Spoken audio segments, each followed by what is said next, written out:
যারা চাকরিজীবী তারা তো কখনোই আমাকে চালাতে পারবে না। আরে বলুন। যারা চাকরিজীবী তারা তো কখনোই আমাকে চালাতে পারবে খালাম্মা কি কইন? না, কারণ তারা মাসে গেলেই পাবে 60,000 নয়তো 1,00,000 টাকা। ও তারা মাস গেলে ভাইবো 60,000 অথবা 1,00,000 টাকা। সর্বোচ্চ যদি ধরি আমি গড়ে 1,00,000 টাকা, তো 1,00,000 টাকা আমার ড্রেসের দামে তো 1,00,000-এর উপরে। So, হয় না, হবে না। ও মানে গড়ে 1,00,000 টাকা দাম আপনার হইতো না।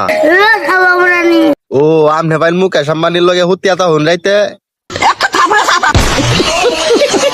এর লেগে তো আপনার অত হেডাম হইতো না।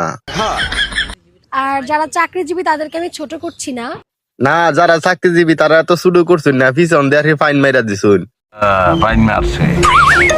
এটা বলার একটাই কারণ যে আপনারা যা ইনকাম করেন সেটা দিয়ে আসলে আমি যাই না। এটা বলার একটাই কারণ আপনার ছোট জিনিস দা হইতো না। ফালতু কথা একদম কবি নে। তা আপনার নিচে তো দেখা যাইতেছে সব জানা না যা সব দেখা যা। এটাই, আপনাদেরকে আমি ছোট করছি না। শুরু তো করছেন না, ফাইন মাইরা দিছুন। আর আপনারা অবশ্যই আমার চাইতে কম লেভেলের মেয়ে, সুন্দর মেয়ে পাবেন। তা আপনার লেভেল কি মিয়া খলিফার সানি লিওনের থেকে হাই হয়ে গেল নাকি? বুঝলাম না তো। সিদ্দিক কি কও?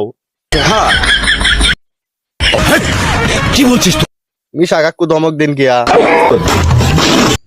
আমার মতো লরেন লিওনকে পাবেন না।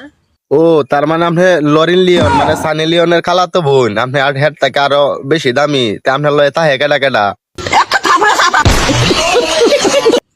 একদমই না।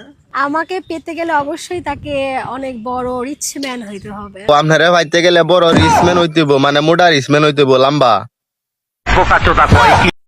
আমার ভুল হচ্ছে।